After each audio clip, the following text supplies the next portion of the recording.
Hello बच्चों, आज मैं संबंध एवं फलन से संबंधित प्रश्नावली 1.1 का प्रश्न नंबर 15 बताने जा रहा हूँ। देखिए और समझिए। तो देखिए प्रश्न नंबर 15। मान लीजिए कि समुच्चय 1, 2, 3 में r बराबर 1, 2, 2, 2, 1, 1, 4, 4, 1, 3, 3, 3, 3, 2 द्वारा परिभाषित संबंध r हैं। निम्नलिखित में से सही उत्तर चुनिए। ये बहुविकल्पी प्रश्न है, ध्यान दीजिए। ए दिया है r स्वतुल्य तथा सममित है किंतु संक्रामक नहीं है। बी r स्वतुल्य तथा संक्रामक है किंतु सममित नहीं है। सी दिया है r सममित तथा संक्रामक है किंतु स्वतुल्य नहीं है। और डी दिया है r एक तुल्यता संबंध है। मतलब ये 4 को बहुविकल्पी दिया गया, विकल्प दिया गया। इसको हल करने पर पता चलेगा कौन सा विकल्प सही है। तो ध्यान दीजिए, यहाँ से हल कर रहे हैं। तो सबसे पहले लिखेंगे दिया है, दिया है।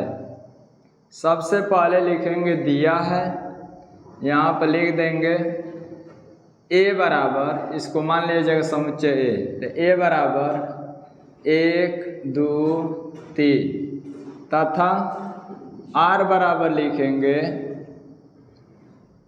1, 2, 2, 2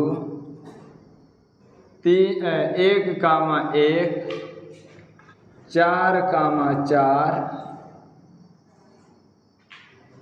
1, 3 3, 3 3, 2। ये r का मान दिया हुआ है। अब देखिए, अब पहले लिखेंगे स्वतुल्य संबंध के लिए। स्वतुल्य संबंध के लिए, स्वतुल्य संबंध के लिए लिखेंगे। इसमें ध्यान दीजिए, स्वतुल्य का मतलब स्वयं से तुलना करना। तो इसमें हम देख रहे हैं कि 1, 1, 2, 2, 3, 3, 4, 4 ये सब दिया है। तो यहाँ पर लिख देंगे चूंकि 1, 1 फिर कामा लिखेंगे 2, 2 कामा लिखकर 3, 3 फिर 4, 4 बिलोंग टू r। मतलब स्वतुल्य संबंध का सूत्र होता है कि यदि x, बिलोंग टू r होगा तो वह स्वतुल्य संबंध कहलाता है। तो यहाँ पर 1, 1 दिया है, 2, 2, 3, 3, 4, 4 दिया है। ये जो है r के सदस्य हैं, r के सदस्य हैं। तो जब इस रूप में रहेगा तो लिख देंगे अतः r स्वतुल्य संबंध है। अतः r स्वतुल्य संबंध है। अतः r स्वतुल्य संबंध है। अब लिखेंगे सममित संबंध के लिए। सममित संबंध के लिए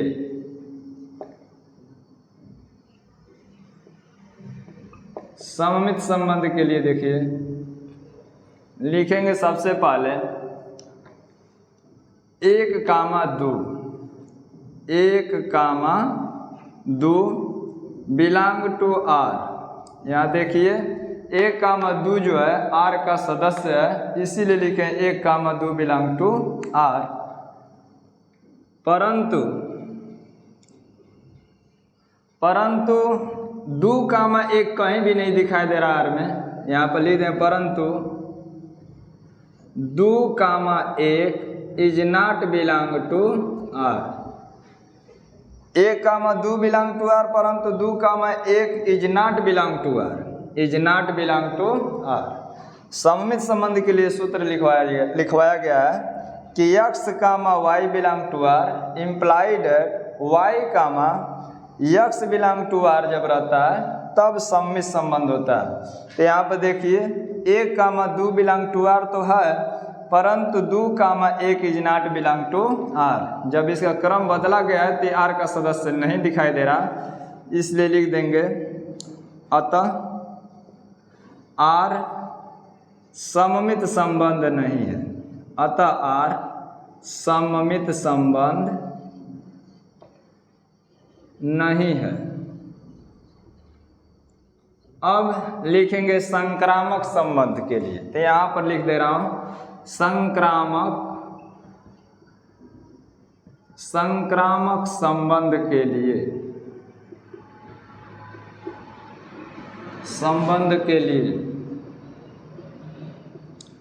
संक्रामक संबंध के लिए देखिए 2 फलनों से मतलब कि 2 सदस्य से तीसरा सदस्य अगर हमको प्राप्त होता है तब मतलब कि संक्रामक होता है। तो देखिए यहाँ पर 1 कामा 3 लेते हैं, 1 कामा 3 बिलोंग टू आर। 1 कामा 3 जो है आर का सदस्य है तथा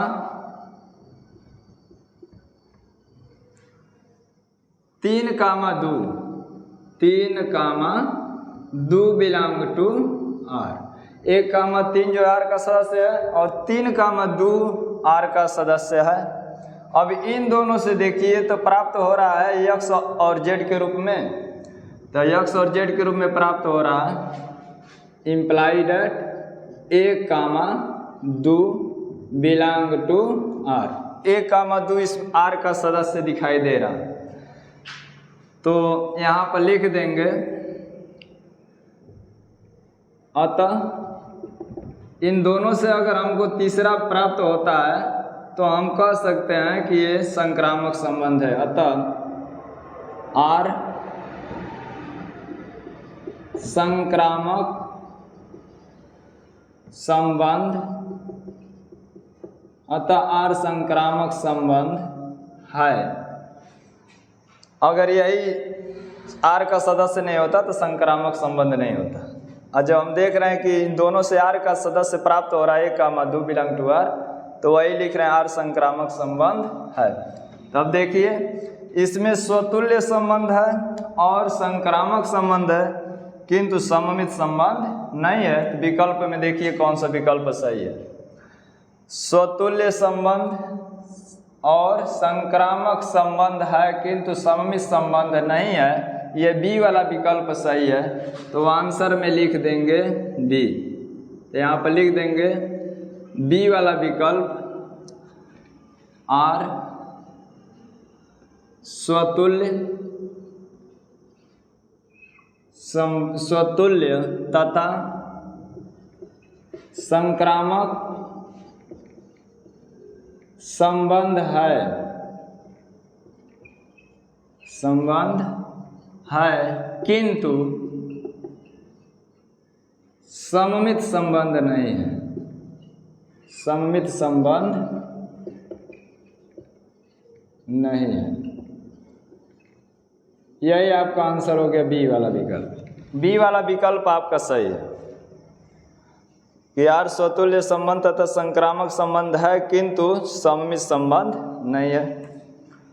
तो बच्चों आप लोग मेरे चैनल को लाइक और सब्सक्राइब करते रहें ताकि मैं आपका कोर्स समय से समाप्त कर सकूं।